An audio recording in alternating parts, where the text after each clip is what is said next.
ఈరోజు డాక్టర్ మన్మోహన్ సింగ్ గారి సంతాప కార్యక్రమంలో ముఖ్యమంత్రి గారు చెప్పినటువంటి పురస్కారాలు కానీ చేసిన తీర్మానాలు అన్నిటికి కూడా మద్దతు పలుకుతూ ఈరోజు భారతదేశ చరిత్రలో తనకంటూ ఓ ప్రత్యేక పేజీ రాయదగ్గ అధ్యాపక ఆర్థిక రాజకీయ నాయకుడు కీర్తిశేషులు డాక్టర్ మన్మోహన్ సింగ్ గారు. భారతదేశంలో ప్రపంచీకరణ, సరళీకరణ, ఆర్థిక సంస్కరణలు అనే పదాలు విన్నప్పుడల్లా టక్కున గుర్తొచ్చేది డాక్టర్ మన్మోహన్ సింగ్ గారి పేరు. భారతదేశ ఆర్థిక గతినే మార్చిన 1991 ఆర్థిక సంస్కరణలు గుర్తుకు వస్తాయి. కేంద్ర ఆర్థిక మంత్రిగా దేశానికి దిశను నిర్దేశించి ఆర్థిక వ్యవస్థను గాడిలో పెట్టిన నాయకుడు స్వర్గీయ మన్మోహన్ సింగ్ గారు. దేశ గతినే మార్చిన 1991 ఇండియా బడ్జెట్ ఈయన చలవే. అప్పుడే భారతదేశ రాత మారింది. ఇటువంటి వ్యక్తికి శ్రద్ధాంజలి ఘటించడానికి ప్రత్యేకంగా అసెంబ్లీని సమావేశపరచడం మంచి సాంప్రదాయమని నేను గుర్తు చేస్తున్నాను. వారి గురించి స్మరించుకునే అవకాశం కల్పించినందుకు ప్రత్యేకంగా కృతజ్ఞతలు తెలుపుతున్నాను అధ్యక్ష. అలాగే వారి జీవితంలో ఈనాటి యువత, రాజకీయ నాయకులు మనం కూడా ఆదర్శంగా తీసుకోవాల్సినటువంటి అవసరం ఉన్నది. వారి జీవిత విశేషాలను ఒకసారి చూస్తే 26 సెప్టెంబర్ 1932లో ఇప్పటి పాకిస్తాన్లో ఉన్న పంజాబ్లోని గహా అనే గ్రామంలో జన్మించిండు. తల్లిదండ్రులు గుర్ముఖ్ సింగ్ కోహ్లీ, అమృత్ కౌర్.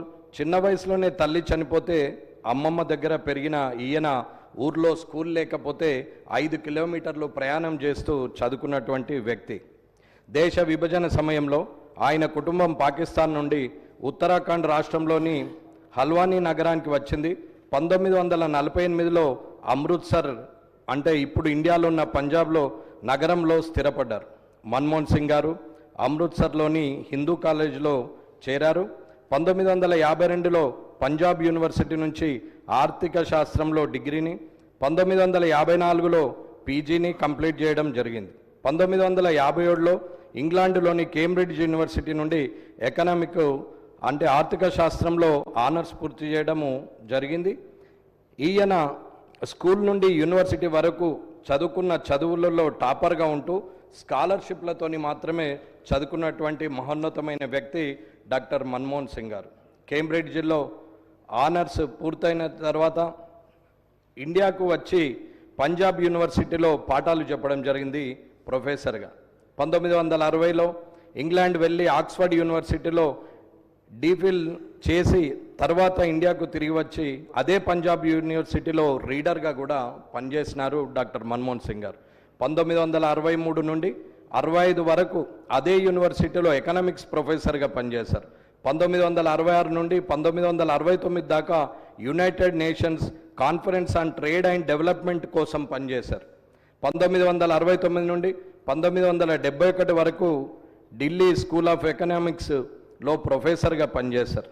1971లో గవర్నమెంట్ ఆఫ్ ఇండియాలో ఎకనామిక్ అడ్వైజర్గా చేరి పనిచేశారు. 1972లో చీఫ్ ఎకనామిక్ అడ్వైజర్గా అయ్యారు. 1976లో ఆర్థిక శాఖ కార్యదర్శిగా నియమితులైనారు డాక్టర్ మన్మోహన్ సింగ్ గారు. 1980-82 మధ్య ప్రణాళిక సంఘంలో సభ్యుడిగా పనిచేశారు. 1982 నుండి 85 వరకు రిజర్వ్ బ్యాంక్ ఇండియా గవర్నర్గా పనిచేశారు. 1985 నుండి 87 వరకు ప్రణాళిక సంఘం ఉపాధ్యక్షుడిగా కూడా పనిచేశారు డాక్టర్ మన్మోహన్ సింగ్ గారు. 1987 నుండి 1990 వరకు జెనీవాలోని economics policy think tank south కమిషన్కు సెక్రటరీ జనరల్గా కూడా పనిచేసినటువంటి వ్యక్తి డాక్టర్ మన్మోహన్ సింగ్ గారు. 1990 నవంబర్లో అప్పటి ప్రధాని చంద్రశేఖర్ గారికి ఆర్థిక వ్యవహారాల సలహాదారుగా కూడా పనిచేశారు. 1991లో ప్రభుత్వం ఈయనను మన్మోహన్ సింగ్ గారిని యూనివర్సిటీ గ్రాంట్ కమిషన్ యూజీసీ చైర్మన్గా కూడా నియమించింది. అప్పుడే ఎన్నికలు అయినాయి. 1991 జూన్ 21 అందరికీ ఆశ్చర్యపోయేలా మన్మోహన్ సింగ్ గారితో సహా పివి నరసింహారావు గారు ప్రభుత్వంలో ప్రధానమంత్రిగా ఏర్పాటైన తర్వాత మంత్రిగా ప్రమాణ స్వీకారం చేసినటువంటి డాక్టర్ మన్మోహన్ సింగ్ గారు ఆర్థిక శాఖను అప్పగించడం జరిగింది. మన తెలంగాణ బిడ్డ పివి గారు ఆనాడు తీసుకున్న గొప్ప నిర్ణయం మన్మోహన్ గారిని మంత్రివర్గంలోకి తీసుకోవడం. ఇద్దరు మౌనంగా తమ పని తాము చేసుకుపోయేవారు. ఎవరేమన్నా మౌనమే సమాధానం అని చెప్పి ముందుకెళ్ళినటువంటి ఇద్దరు వ్యక్తుల వల్ల ఇవాళ భారతదేశం ఈ స్థాయిలో ఉందనేది చెప్పక తప్పదు. 1991లో ఆర్థికంగా ఇండియా చాలా క్లిష్ట పరిస్థితుల్లో ఉన్న సమయంలో మన విదేశీ మారక నిల్వలు దాదాపు $100 కోట్ల మాత్రమే ఉండటం జరిగింది. ఇది కేవలం 2 వారాలకు సరిపడ మన దిగుమతులకు సరిపోయేలా ఉన్నటువంటి పరిస్థితుల్లో ఇవాళ ఈ రోజుకు అంటే ప్రజెంట్ అంటే డిసెంబర్ 20 నాటికి మన నిల్వలు $644.39 బిలియన్, అంటే సుమారు 64,000-65,000 కోట్ల డాలర్లు ఇవాళటి నిల్వలు. ఈనాటితో పోల్చితే అంటే అప్పుడు ఎలాంటి విపత్కర పరిస్థితులు ఉన్నాయో మనం ఒక్కసారి అర్థం చేసుకోవచ్చు. డాక్టర్ మన్మోహన్ సింగ్ గారు 1991లో తీసుకున్న నిర్ణయాల ఫలితమే మనము ఈరోజు విదేశీ మారక ద్రవ్య నిల్వల స్థితి, దేశ ఆర్థిక ముఖ చిత్రాన్ని మార్చిన దార్శనికుడు ఆయన. అలాగే లెఫ్టిస్టులు పట్టుబట్టి పదాలుగా వాడి ప్రైవేటీకరణ, ప్రపంచీకరణ, సరళీకరణలను ఆయుధాలుగా చేసుకున్న ఈరోజు ఉన్న పర్మిట్ రాజ్ అనే పద్ధతిని పక్కన పెట్టి ఆర్థిక వ్యవస్థను గాడిన పెట్టారు. ఆనాడు ఆ ఇద్దరు కలిసి తీసుకున్న పివి నరసింహారావు గారు, డాక్టర్ మన్మోహన్ సింగ్ గారు తీసుకున్న నిర్ణయమే నేడు ప్రపంచ దేశాలకు చెందిన పెట్టుబడిదారులకు డెస్టినేషన్ ఇండియాగా కనబడుతున్నది. తర్వాత డాక్టర్ మన్మోహన్ సింగ్ గారు అనూహ్య పరిస్థితుల్లో 2004 మే 22న భారత ప్రధానిగా బాధ్యతలు తీసుకొని 10 సంవత్సరాల 4 రోజులు రెండు టర్ములు ప్రధానిగా మే 26, 2014 వరకు దేశానికి సేవలందించినటువంటి వ్యక్తి డాక్టర్ మన్మోహన్ సింగ్ గారు. 2004 నుండి 2014 మధ్యకాలము దేశవ్యాప్తంగా రైతులకు రుణమాఫీ చేశారు. జాతీయ గ్రామీణ ఉపాధి హామీ పథకం తెచ్చి నిరుపేదలకు ఉపాధి కల్పించారు. పాలనలో పారదర్శకత కోసం రైట్ ఇన్ఫర్మేషన్ యాక్ట్ తీసుకొచ్చారు. అలాగే సమాచార హక్కు చట్టంతో పాటు రైట్ టు ఎడ్యుకేషన్ యాక్ట్ను కూడా తీసుకొచ్చినటువంటి వ్యక్తి డాక్టర్ మన్మోహన్ సింగ్ గారు.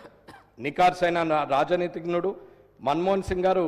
ఎందుకంటే ప్రభుత్వానికి మద్దతు ఉపసంహరించుకుంటామని లెఫ్టిస్టులు హెచ్చరించిన కంట్రీ ఫస్ట్ పార్టీ నెక్స్ట్ అని భావించి భారత అమెరికా పౌర ఒప్పందాన్ని కుదుర్చుకొని అసలైన రాజనీతిజ్ఞుడిగా నిరూపించుకున్న మన్మోహన్ సింగ్ గారు.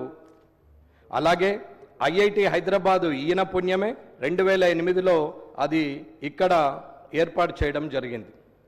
అలాగే డాక్టర్ మన్మోహన్ సింగ్ గారి పర్సనల్ లైఫ్ని మనం పరిశీలిస్తే అది మనకు ఆదర్శంగా ఉంటుంది.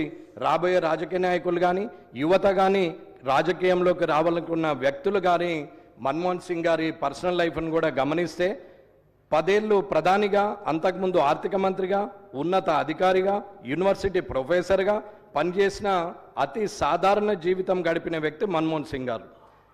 ఫార్చునర్ల జీవితానికి దూరంగా మారుతి 800తో తృప్తి పడిన వ్యక్తి డాక్టర్ మన్మోహన్ సింగ్ గారు. నిజాయితీకి మారుపేరుగా తన ఇంటి అద్దెను కూడా నెల నెల అస్సాంకు పంపినటువంటి గొప్ప మనిషి డాక్టర్ మన్మోహన్ సింగ్ గారు. బుక్స్ చదివే అలవాటు బాగా ఉండేది. ఈయన స్వతహాగా రచయిత. 1964లో తన మొదటి రచనతో ప్రారంభించి 2003, 2004, 2006 మరియు చివరగా 2019లో చేంజింగ్ ఇండియా అనే పుస్తకంను కూడా రచించారు. ఈయన రిజర్వ్ బ్యాంక్ గవర్నర్గా చేసిన సమయంలో ఆఫీస్ దగ్గరలో ఉన్న బుక్ స్టాల్కు నడిచి వెళ్ళి ఆ స్టాల్లో ఉన్న వర్కర్స్తో కూడా చాలా ఆప్యాయంగా మాట్లాడినటువంటి వ్యక్తి డాక్టర్ మన్మోహన్ సింగ్ గారు. ఆయన గొప్ప రాజకీయ నాయకుడే కాదు, ప్రజల నాయకుడు. ఈ దేశానికి దొరికిన ఆణిముత్యం.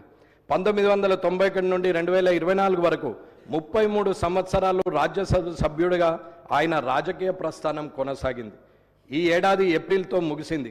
నెహ్రూ గారు 15/8/1947 నుండి 27/5/1964 వరకు 16 సంవత్సరాల 286 రోజులు పనిచేస్తే, ఇందిరాగాంధీ గారు 1966 నుండి 1977, 1980 నుండి 84 వరకు 15 సంవత్సరాల 350 రోజులు పనిచేస్తే, మోదీ గారు 26/5/2014 నుండి 29/12/2024 వరకు 10 సంవత్సరాల 200 రోజులు 20 రోజులు పనిచేశారు. తర్వాత ఎక్కువ కాలం పనిచేసింది 10 సంవత్సరాల 4 రోజులు ప్రధానిగా పనిచేసింది మన్మోహన్ సింగ్ గారు చిరస్మరణీయం. వారి శ్రీమతి గురుచరణ్ కౌర్ గారికి మరియు పిల్లలు ఉపేందర్ సింగ్, దమన్ సింగ్, అమృత్ సింగ్ గారులకు నా ప్రగాఢ సానుభూతి తెలియపరుస్తూ, మన్మోహన్ సింగ్ గారి ఆత్మకు శాంతి చేకూరాలని ఆ దేవుని ప్రార్థిస్తూ వారిని స్మరించుకునే అవకాశం కల్పించిన మీకు కృతజ్ఞతలు తెలియజేస్తూ ముగిస్తున్నాను. గౌరవ సభ్యురాలు శ్రీమతి సవితా ఇంద్రారెడ్డి.